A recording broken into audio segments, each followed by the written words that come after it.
అందరూ కలిసి తీసుకునేది ఉంటుంది. కానీ ఇట్స్ ఓకే. ఒక్క నిమిషం యాదగిరి గారితో మాట్లాడదాం. యాదగిరి గారు, ఒకవైపు మొన్న సమ్మక్క సారలమ్మ జరుగుతుంది కాబట్టి, ఆ వేడుక జరుగుతుంది కాబట్టి ఆ జాతరకి రావాల్సిందిగా కొండా సురేఖ గారు అలాగే సీతక్క గారు ఇద్దరు వెళ్ళి ఇన్విటేషన్ ఇచ్చారు. మరి కేసీఆర్ గారు వద్దామనుకున్నారో ఏమో, సరిగ్గా జాతర జరుగుతూ ఉండగానే సిట్ అధికారులు వచ్చి నోటీసులు ఇచ్చారు. అంటే యాక్చువల్లీ శివకుమార్ గారు చెప్పాలి, బట్ మిమ్మల్ని అడుగుతున్నా. అంటే అదేమో ఇన్విటేషన్ పత్రం, ఇదేమో నోటీసుల పత్రం. మొత్తానికి అయితే కేసీఆర్ గారిని ఏదో ఒక పత్రాలతో ఉక్కిరి బిక్కిరి చేస్తున్నారా, లేదంటే పిలుస్తున్నట్టే పిలిచి మళ్ళీ రావద్దంటున్నారా? ఇంకొక వైపు అటు జాతర కూడా జరుగుతుంది కాబట్టి తెలంగాణ ప్రభుత్వం పెద్ద దీన్ని సీరియస్గా, అదే తెలంగాణ ప్రజలు కూడా పెద్ద సీరియస్గా తీసుకున్నట్లేదు సిట్ నోటీసుల మీద. మీరు ఎలా చూస్తున్నారు? అసలు పార్టీలో ఎలా ఉంది? ముందుగా మీకు ప్యానెల్లో ఉన్న వారికి, ఈ మెగాదా టీవీ ప్రేక్షకులకు నమస్తే, గుడ్ మార్నింగ్. ఇప్పుడు ప్రభుత్వము ప్రజల దృష్టి మరల్చడం కోసం మాత్రమే ఇలాంటి డైవర్షన్ పాలిటిక్స్ లో భాగంగా ఈ రోజు కేసీఆర్ గారికి నోటీసులు ఇచ్చింది. ఎందుకంటే ఇప్పుడు రాష్ట్రంలో మొత్తం ప్రజల దృష్టి మున్సిపల్ ఎలక్షన్ల మీద ఉన్నది.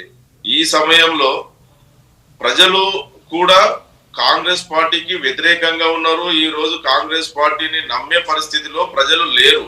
కాబట్టి దీన్ని ఏ విధంగా ఈ ప్రజల దృష్టి మరచాలన్న ఉద్దేశంతో కేసీఆర్ గారికి నోటీసులు ఇచ్చారు. ఎందుకంటే ఈ రోజు నిన్న మధ్యాహ్నం 1 గంటలకు నోటీస్ ఇచ్చి ఈ రోజు మధ్యాహ్నం 3 గంటలకు రమ్మని చెప్పారంటే, అది కూడా ఇక్కడ కేసీఆర్ గారు ఉన్న నివాసం ప్రస్తుతానికి ఉన్నది ఎర్రవల్లిలోని తన వ్యవసాయ క్షేత్రంలో ఉన్నారు.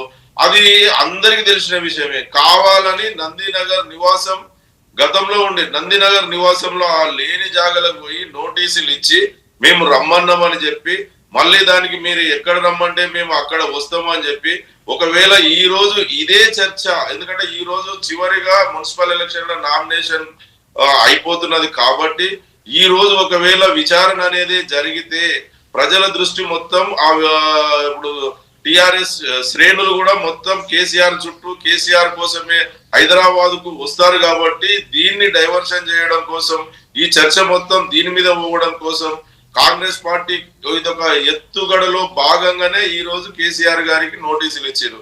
కానీ కేసీఆర్ గారు కూడా తన అవసరాల కోసం ఈ రోజు నేను పార్టీ అధినేతగా ఉన్నాను కాబట్టి, మున్సిపల్ ఎలక్షన్ల సందర్భం కాబట్టి నేను రాలేను. ఒకవేళ మళ్ళీ నేను ఉన్నది నందినగర్ నివాసం నాదే అయినా కానీ నేను ఉండేది ఎర్రవల్లి ఫామ్ హౌస్ లో ఉన్నా కాబట్టి నేను ఎక్కడ ఉంటే అక్కడే నా నివాసం కాబట్టి మీరు మళ్ళీ నోటీసులు ఏదైనా ఇవ్వాలనుకుంటే నేను ఉన్న దగ్గరికి వచ్చి నోటీసులు ఇవ్వండి, మీరు ఏ విచారణకైనా నేను సహకరిస్తారని చెప్పేసి మళ్ళీ సిట్ అధికారులకు లేఖ పంపారు. అయితే ఇప్పుడు ఒకటి కేవలం ఏంటంటే ఈ రోజు ఎలక్షన్లకు నామినేషన్ చివరి రోజు, అదే విధంగా ఢిల్లీలో జలశక్తి మీటింగ్ జరుగుతున్నది. తెలంగాణ ఆంధ్ర రాష్ట్రాల జలవాటాలలో కూడా చంద్రబాబు నాయుడు గారి ఎట్లయినా తెలంగాణ జలదోపిడీ చేస్తాడు కాబట్టి తెలంగాణ ప్రజల దృష్టి అటు కూడా పోకుండా కేవలం దీన్ని ఈ కేసీఆర్ గారి సిట్టి నోటీసుల ద్వారానే దీన్ని ప్రజల దృష్టి మరల్చడం కోసం ఈ రోజు రేవంత్ రెడ్డి గారు ఇలాంటి ఎత్తుగడ వేశారు. ఇప్పుడు 2.5 సంవత్సరాల నుంచి ప్రభుత్వం ఏర్పడ్డ తర్వాత ఈ సిట్ ఏర్పాటు చేసి అనేక విధాలుగా అనేక సందర్భాలలో అనేక మంది అధికారులను విచారించిన సిట్ అధికారులు ఇప్పటి వరకు ఏమైనా దాన్ని వెలుగు తీశారా? ఎక్కడైనా అధికారికంగా ప్రకటించారా? ఇప్పుడు గతంలో కూడా అధికారులను ప్రశ్నించినప్పుడు పెద్దాయన చెప్తేనే మేము చేసినాము అని చెప్పారు. పెద్దాయన అంటే అధికారులకు, పోలీసు అధికారులకు పెద్దాయన ఎవరు ఉంటారండి? ఇప్పుడు వారికి సంబంధించిన అధికారులు ఎవరు ఉంటారు? డీజీపీ ఉంటారు, ఇంటెలిజెన్స్ ఐజీ ఉంటారు. మరి వారిని విచారణ చేసిరా? వారిని ఎందుకు విచారణ చేస్తలేరు? ఈ ఆ రోజు ఉన్నటువంటి ఇంటెలిజెన్స్ డీజీ గారే కదా ఈ రోజు డీజీపీగా ఉన్నది. మరి ఆయన ఫస్ట్ అసలు ఇది జరిగింది, ఫోన్ ట్యాపింగ్ అనేది జరిగింది పోలీసు డీజీపీ గారికి తెలియకుండానైతే జరగదు కదా. ఫస్ట్ మరి అక్కడి నుంచి మరి అది అయిపోతే కదా ముఖ్యమంత్రి గారి దగ్గరికి వెళ్ళింది. అంటే ఇంటెలిజెన్స్ మాజీ చీఫ్ ప్రభాకర్ రావు గారు అరెస్ట్ జరిగిందిగా. ఆయన ఇన్నాళ్ళ పాటు అమెరికాలో ఉండడం వల్ల జరగలేదు. ఇప్పుడు జరిగింది, విచారణ జరిగింది. అలాగే డిఎస్పీలు ప్రణీత్ రావు, తిరుపతి రావు వీళ్ళంతా కూడా విచారణ సాగిన తర్వాత ఇక్కడ దాకా రాలేదంటారా? అవును మేడం, దాని తర్వాత ప్రభాకర్ రావు గారి తర్వాత ఎవరి దగ్గరికి వెళ్ళాలి అంటే డీజీపీ, సిఎస్ వీళ్ళు కూడా అందులోకి రావాలంటారా? గారిని విచారించిన తర్వాత ముఖ్యమంత్రి గారు కూడా ఇప్పుడు గతంలో అనేక సందర్భం కేసీఆర్ గారు చెప్పారు, మా పార్టీ తరఫున చెప్పారు, మీలాంటి వాళ్ళకు కూడా అక్కడ ఉన్నటువంటి పెద్దలకు కూడా అందరికీ తెలుసు, ముఖ్యమంత్రి అనేట ఆయన ఫోన్ ట్యాపింగ్ చెయ్యడు. ఈ రోజు కొత్తగా వచ్చింది కాదు, ఫోన్ టెలిగ్రాఫిక్ చట్టం బ్రిటిష్ కాలం నుండి 1898 నుండి ఇప్పుడు దేశ భద్రత కోసం ఫోన్ ట్యాపింగ్ జరుగుతుంది. అది ముఖ్యమంత్రి గారు చేస్తే చేసేది కాదు. అది దేశ భద్రత కోసం ఏదైనా ప్రభుత్వాలు కూల్చే సమయంలో కానివ్వండి, తీవ్రవాదుల నుంచి మన దేశానికి రాష్ట్రానికి ముప్పు ఉన్నప్పుడు ఫోన్ ట్యాపింగ్ జరుగుతుంది. అది ముఖ్యమంత్రి గారు చెయ్యమని చెప్పారు. ఒకవేళ పోలీసు బాసులను ఫస్ట్ ప్రశ్నించండి. సిట్ విచారణలో వారు చెప్పిన తర్వాత కేసీఆర్ గారిని కానివ్వండి, కేటీఆర్ గారు కానివ్వండి, హరీష్ రావు గారిని కానివ్వండి, వీరిని సాక్షులుగానే పిలుస్తున్నారు. మరి సాక్షులుగా పిలిచిరంటే ఇప్పుడు డీజీపీ గారు ఆ రోజు ఇప్పుడున్నటువంటి డీజీపీ గారికి తెలుస్తుంది కదండి. మరి ఆ రోజు ఉన్నటువంటి ఇంటెలిజెన్స్ అధికారులు ఈ రోజు డీజీపీగా ఉన్నప్పుడు ఆయనకు తెలియకుండానైతే జరగదు కదా ఫోన్ ట్యాపింగ్. ఒకవేళ నిజంగానే జరిగితే అక్కడ విచారణ ఇప్పుడు ప్రభుత్వం వాళ్ళ చేతిలో ఉంది కదా, వారు ఒకవేళ చేసుకోమని చెప్పండి. ఇప్పుడు వారిని కేవలం రేవంత్ రెడ్డి గారి కక్ష సాధింపులో భాగంగా కేసీఆర్ గారి కుటుంబాన్ని బదనాం చేయాలన్న ఉద్దేశంతో మాత్రమే ఈ రోజు కేసీఆర్ గారి కుటుంబానికి నోటీసులు ఇస్తున్నారు.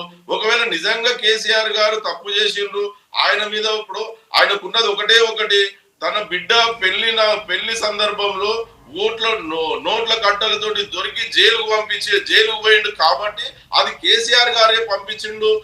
దానిలో భాగంగానే ఆ కక్ష తీర్చుకోవడం కోసం ఈ రోజు కేసీఆర్ గారి కుటుంబాన్ని నేను తక్కువ చేసి చూపించాలనుకుంటే అది ఆయన తగ్గించుకోవడం, ముఖ్యమంత్రి గారు ఆయనకు ఆయన పప్పులో కాలేసినట్టే అవుతుంది. కానీ తెలంగాణ ప్రజలు కేసీఆర్ గారు దేవుడు. సరే, అంటే మీరు కక్ష సాధింపు యాదగిరి గారు కక్ష సాధింపు అనే రకంగా ఆలోచిస్తే ముఖ్యమంత్రి రేవంత్ రెడ్డి గారు ఓపెన్ గా చెప్పిండు, నేను కక్ష సాధింపు చేయాలనుకుంటే 24 గంటలు పడుతుంది, అదే పెద్ద ఇది నేను కక్ష సాధింపు చెయ్యను.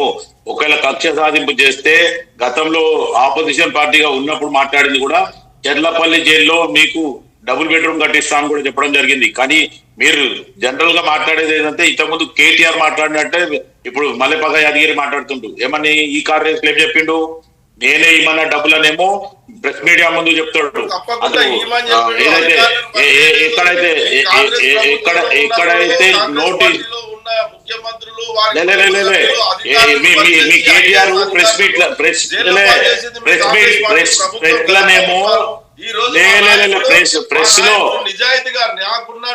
లో ఏం చెప్తాడు, నేనే ఇమ్మని చెప్పిన ఈ కాంగ్రెస్ డబ్బులు నేనే ఇమ్మన్నా అని చెప్తాడు. కానీ అదే కోర్టులో ఏమిస్తాడు, శివకుమార్ గారు, యాదగిరి గారు ఒక్క నిమిషం. జయరాం